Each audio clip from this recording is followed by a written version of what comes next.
आखिर लंबे वक्त से देश की जनता को जिसका इंतजार था वो खत्म होने वाला है। 2024 की लोकसभा और विधानसभा चुनावों की तारीखों की घोषणा के लिए चुनाव आयोग ने कल 16 मार्च दोपहर 3 बजे का वक्त तय किया है। यानी कल 3 बजे साफ हो जाएगा कि किस राज्य में कितने चरण में चुनाव होगा और तारीखें क्या रहेंगी।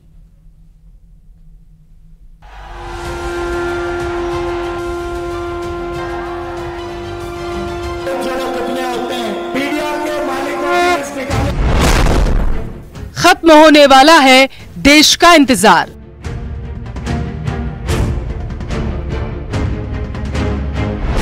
शनिवार को जाएगा चुनावी शंखनाद।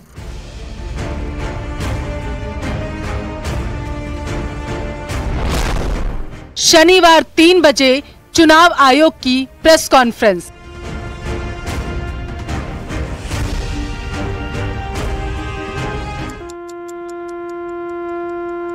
शनिवार दोपहर 3 बजते ही लोकसभा चुनाव का शंखनाद हो जाएगा।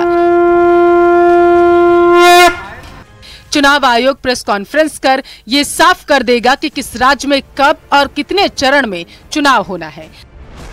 सोशल मीडिया प्लेटफॉर्म एक्स पर एक पोस्ट के जरिए इलेक्शन कमीशन ने इसकी जानकारी दी और इससे पहले चुनाव आयोग की एक बैठक हुई जिसमें चुनाव की तारीखों के ऐलान के साथ ये तय किया गया कि कैसे देश में निष्पक्ष और शांतिपूर्ण तरीके से चुनाव कराए जाएंगे। तारीखों की घोषणा के साथ ही देश में आचार संहिता लागू हो जाएगी। सूत्रों की माने तो पिछले करीब 2 महीने से चुनाव आयोग के अधिकारी टीमें बनाकर राज्यों के दौरे करके चुनावी तैयारियों का जायजा ले रहे थे, जिसके बाद ही तारीखों के ऐलान के लिए दिन फाइनल किया गया। देश की बात करें तो 543 सीटों पर चुनाव होगा, वहीं प्रदेश की 25 सीटों पर मतदान किया जाएगा। माना जा रहा है कि देश में अप्रैल और मई में मतदान कराए जा सकते हैं, जबकि मतगणना मई के आखिरी या फिर जून के पहले हफ्ते में हो सकती है। इसके अलावा ऐसे भी कयास है कि 6 से 7 चरणों में लोकसभा चुनाव कराए जा सकते हैं।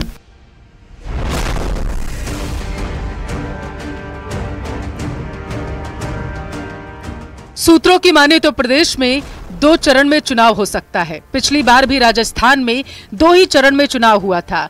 चौथे और 5वें चरण के तहत राजस्थान में 29 और 6 मई को मतदान हुआ था।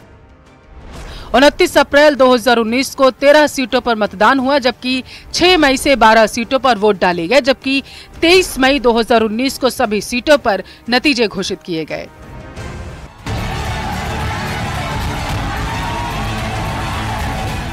लोकसभा चुनाव से पहले सभी सियासी दल पूरी तैयारी करने में मैदान में जुटे हुए हैं। प्रदेश की 15 सीटों पर बीजेपी उम्मीदवार उतार चुके हैं, जबकि कांग्रेस ने 10 नेताओं के नाम फाइनल किए। अब तारीखों के ऐलान की उल्टी गिनती भी शुरू हो गई है और देखने वाली बात यह होगी कि जो कयास लगाए जा रहे हैं, चुनाव आयोग वैसा ही ऐलान करेगा या फिर कोई बदलाव हो सकता है। Bureau report, news 18, Rajasthan. Lok Sabha चुनाव में चित्तौड़गढ़ संसदीय क्षेत्र में मुकाबला दिलचस्प होने जा रहा है। कांग्रेस ने इस सीट से उदयलाल आंजना को मैदान में उतारा है और जिन्हें विधानसभा चुनाव में हार का सामना करना पड़ा था, जबकि इस सीट से बीजेपी के प्रदेश अध्यक्ष और सांसद सीपी जोशी मैदान में है। सोनिया जी ने विश्वास व्यक्त किया है, मेरे में बुलाकर के टिकट दिया है। लोगों ने ठान ली कि हम जीते हुए थे, कैसे हार गए, उसका बदला लेने के लिए कार्यकर्ता मैदान में उतर रहे इस बार। कांग्रेस ने अपनी दूसरी लिस्ट में उदयलाल आंजना को चित्तौड़गढ़ से चुनावी मैदान में क्या उतारा, कार्यकर्ताओं में गजब का जोश देखा जा रहा है। ये बात अलग है कि विधानसभा चुनाव में उन्हें हार का मुंह देखना पड़ा था, लेकिन लोकसभा के रण में कांग्रेस ने एक बार फिर उन पर दांव लगाया है। जयपुर से लौटने के बाद कांग्रेस कार्यकर्ताओं ने जिस तरीके से उनका स्वागत किया, उससे अंदाजा लगाया जा सकता है कि आला कमान के फैसले से कार्यकर्ता कितने खुश हैं। पार्टी का आदेश है, सोनिया जी ने विश्वास व्यक्त किया है, मेरे में बुलाकर के टिकट दिया है, तो निसंदेह और उससे कार्यकर्ताओं में काफी उत्साह है।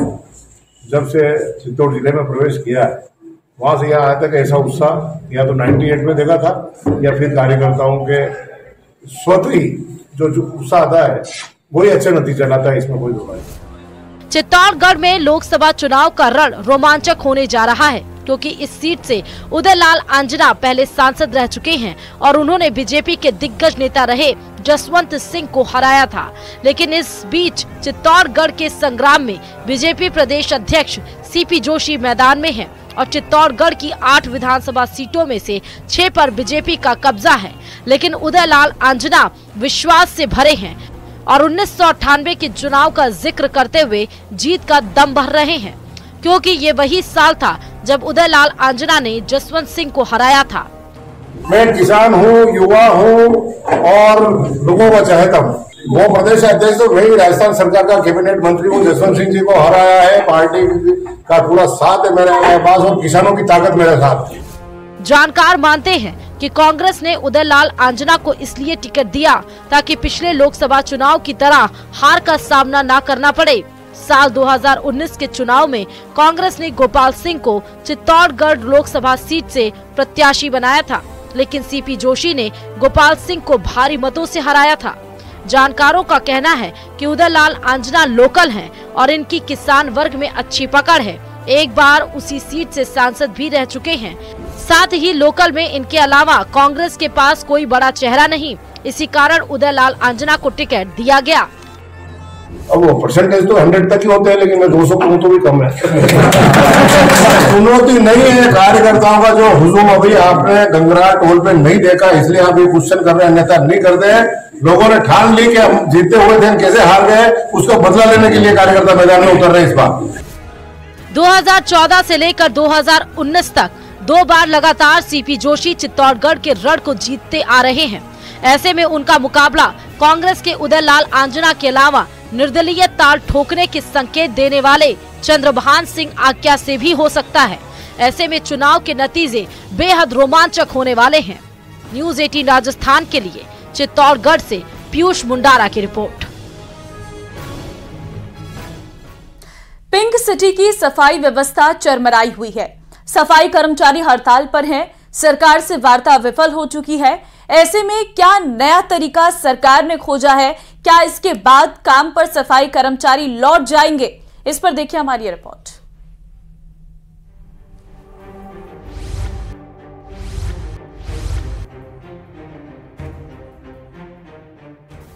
तस्वीर राजधानी जयपुर की है, जहां सफाई कर्मचारी हड़ताल पर हैं। सफाई कर्मचारियों की हड़ताल के बाद शहर के हालात लगातार बिगड़ते जा रहे हैं। हालांकि इस बार हड़ताल का कारण थोड़ा अलग है।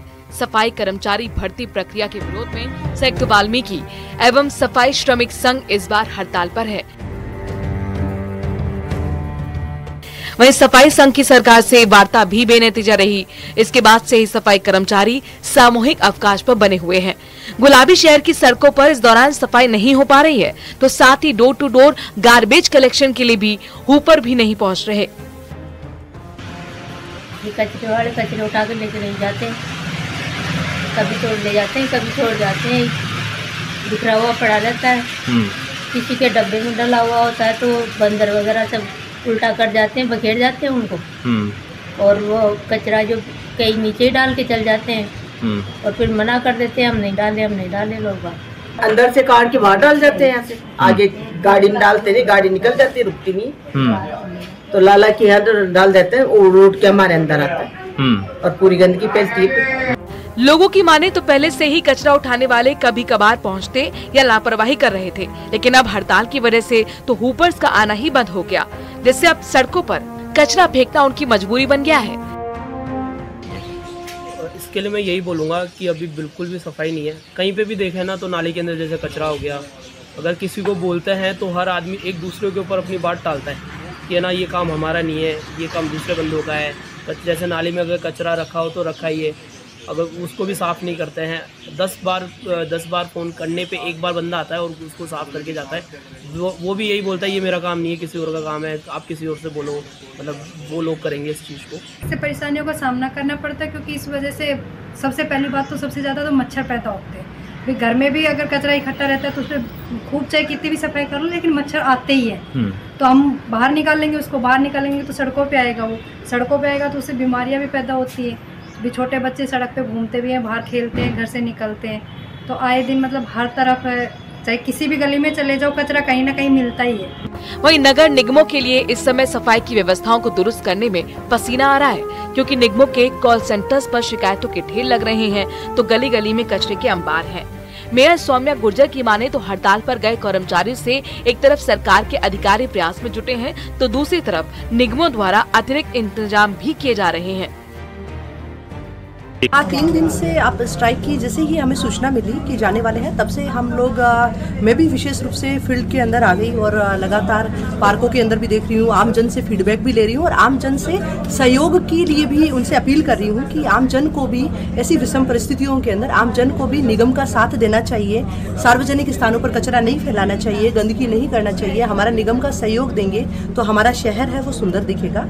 इसके साथ में हमारे डोर टू डोर कचरा संग्रहण के सारे हेल्पर्स है वो काम कर रहे हैं, उस पर हेल्पर है, उनको ढेरिया उठाने के लिए हमने कह रखा है। और सार्वजनिक स्थानों पर जो कचरा फैलता है तो उसके लिए आम जन को भी सहभागिता निगम के साथ में रखनी होगी। एक और यहाँ समय निगमों के लिए स्वच्छता सर्वेक्षण का है, जिसे लेकर निगमों द्वारा जागरूकता अभियान से लेकर तमाम तरह की कोशिशें की जा रही हैं। तो दूसरी तरफ इस वक्त शहर में सफाई कर्मचारियों ने नगर निगमों की परेशानी को बढ़ा दिया है। न्यूज़ 18 के लिए महेश दाधीच की रिपोर्ट।